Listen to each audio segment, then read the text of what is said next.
Marcos capítulo 14. O plano para matar Jesus.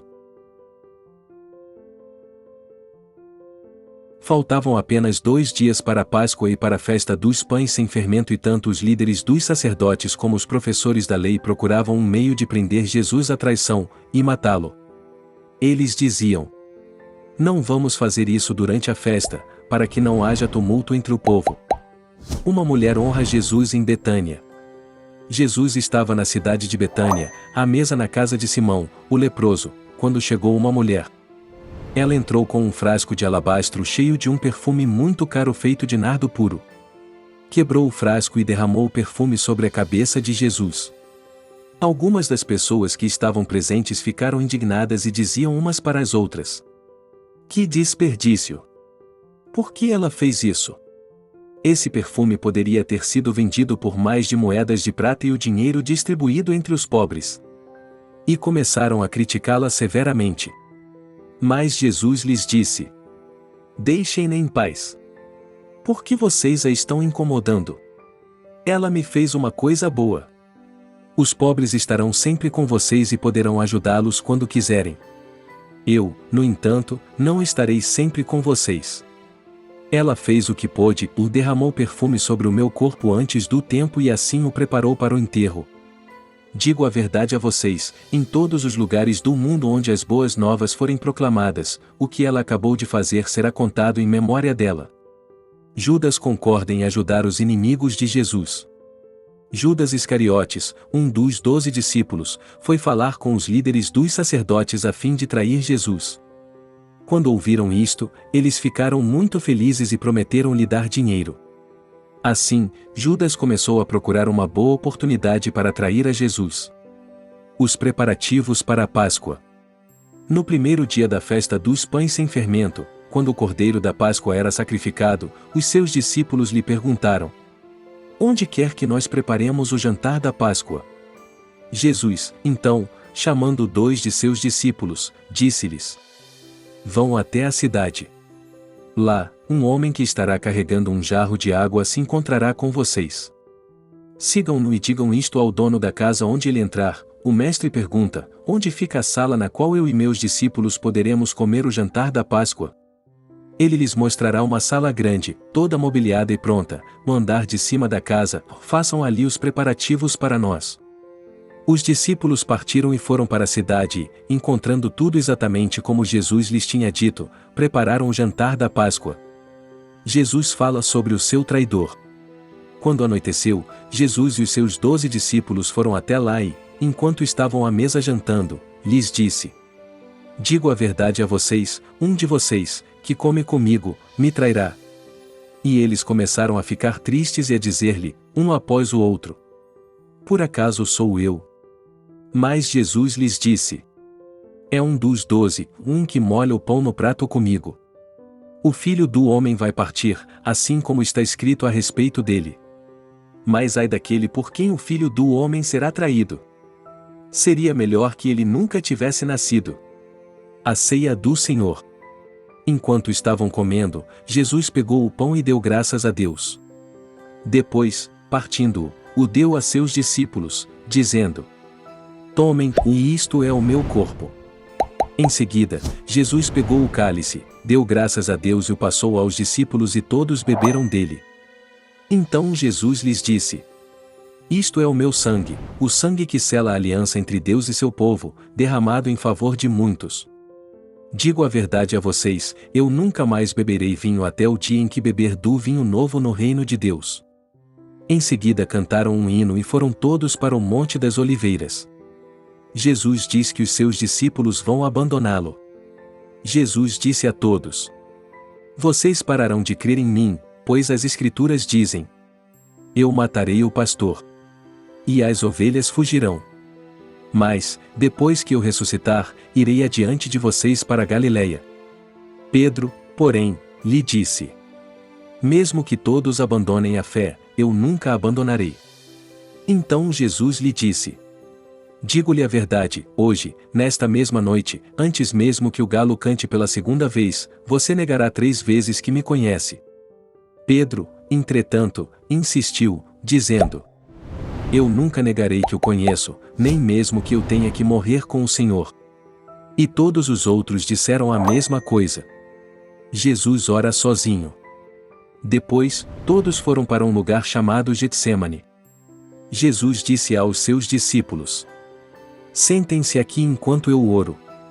E levou Pedro, Tiago e João com ele. Jesus começou a sentir-se angustiado e aflito e então disse aos três: como estou extremamente triste. Fiquem aqui e vigiem. E, afastando-se um pouco, se ajoelhou e orou pedindo que, se fosse possível, Deus lhe poupasse aquela hora. Ele dizia o seguinte: querido Pai, todas as coisas são possíveis para o Senhor. Eu lhe imploro que afaste de mim esse cálice de sofrimento, mas que seja feita a sua vontade, e não a minha. Depois, voltando até o lugar onde os 3 discípulos estavam, os encontrou dormindo. Então disse a Pedro: você está dormindo, Simão?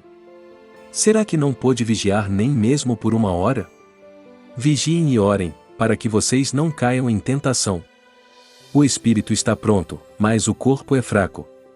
Depois disso Jesus se afastou novamente e orou, pedindo a mesma coisa. E, voltando pela 2ª vez, Jesus os encontrou novamente dormindo, pois os olhos deles estavam pesados. Eles não sabiam o que lhe dizer. E, voltando pela 3ª vez, lhes disse: vocês continuam dormindo e descansando? Basta! Chegou a hora. O Filho do Homem está sendo entregue nas mãos dos pecadores. Levantem-se e vamos embora. Olhem! Aí vem o homem que está me traindo. Jesus é preso. E nesse mesmo instante, enquanto Jesus estava ainda falando, Judas, um dos 12, apareceu. Muitos homens, armados com espadas ou com pedaços de pau, o acompanhavam. Eles tinham sido enviados pelos líderes dos sacerdotes, pelos professores da lei e pelos líderes. O traidor tinha combinado um sinal com eles, dizendo: aquele a quem eu beijar no rosto, é ele, prendam-no e levem-no com segurança. Assim que Judas chegou, se aproximou de Jesus e lhe disse: mestre! E o beijou no rosto. Então os homens que estavam com Judas pegaram a Jesus e o prenderam. Um dos homens que estava ali puxou a sua espada e feriu o servo do sumo sacerdote, cortando-lhe a orelha. Jesus então disse a eles: por que vocês vieram com espadas e pedaços de pau para me prender como se eu fosse algum bandido? Eu estava com vocês todos os dias, ensinando no templo, e vocês não me prenderam. Mas isto está acontecendo porque as Escrituras têm que ser cumpridas. Então, todos os discípulos o abandonaram e fugiram. O jovem que seguia a Jesus. Um jovem que seguia a Jesus estava usando somente um lençol para cobrir seu corpo. Eles tentaram agarrá-lo pelo lençol, mas ele, largando o lençol, fugiu completamente nu. Jesus diante do Conselho Superior. Jesus foi levado ao sumo sacerdote e todos os líderes dos sacerdotes, líderes e professores da lei se reuniram. Pedro o tinha seguido de longe até chegar ao pátio do palácio do sumo sacerdote, e estava sentado com os guardas perto do fogo, se aquecendo. Os líderes dos sacerdotes e todo o Conselho Superior de Judeus procuravam encontrar alguma prova contra Jesus para que assim pudessem condená-lo à morte, mas não conseguiam. Muitas pessoas testemunhavam mentiras contra ele, mas os depoimentos não eram coerentes. Então, alguns homens se levantaram e testemunharam mentiras contra ele, dizendo: nós ouvimos dizer o seguinte: eu destruirei este templo feito por mãos humanas, e em 3 dias, construirei outro, que não será feito por mãos humanas. Nem assim o testemunho deles era coerente. O sumo sacerdote se levantou então diante de todos e perguntou a Jesus: você não vai responder nada? Não vai se defender das acusações que estão sendo feitas contra você? Jesus, no entanto, permaneceu calado, não respondendo nada. O sumo sacerdote se dirigiu novamente a ele e perguntou: é verdade que você é o Cristo, Filho do Deus bendito? Jesus lhe respondeu: é verdade, e vocês verão o Filho do Homem sentado ao lado direito do Todo-Poderoso, vindo com as nuvens do céu. O sumo sacerdote, então, rasgando as suas roupas, disse: será que ainda precisamos de mais provas? Vocês ouviram esse insulto contra Deus. O que vocês acham? E todos o julgaram réu de morte. Algumas pessoas começaram a cuspir nele, a cobrir o seu rosto, a dar-lhe murros e a dizer-lhe: revele-nos quem lhe bateu. E os guardas o pegaram e bateram nele. Pedro nega conhecer Jesus. Pedro ainda estava no pátio do palácio quando uma das mulheres que trabalhava para o sumo sacerdote chegou. Quando ela viu Pedro se aquecendo, olhou bem para ele e disse: você também estava com Jesus de Nazaré. Mas ele negou, dizendo: eu não o conheço. Não sei do que você está falando. E saiu para o corredor. Logo depois disso o galo cantou. Mas quando aquela mulher o viu lá, começou a dizer aos que estavam perto: este homem é um deles. E novamente Pedro negou que conhecia Jesus. Pouco tempo depois as pessoas que estavam ali começaram a dizer a Pedro: sem dúvida que você também é um deles, pois você também é da Galileia. Pedro, então, começou a afirmar com juramento, e assegurando estar se colocando debaixo da maldição de Deus se estivesse mentindo, disse: eu não conheço esse homem de quem vocês estão falando. E nesse mesmo instante o galo cantou pela segunda vez, e Pedro se lembrou do que Jesus tinha dito: você negará que me conhece por 3 vezes antes que o galo cante pela segunda vez. E caindo em si, começou a chorar. Você está ouvindo a versão fácil de ler. Uma versão fácil de ouvir. A fé vem pelo ouvir a palavra de Cristo.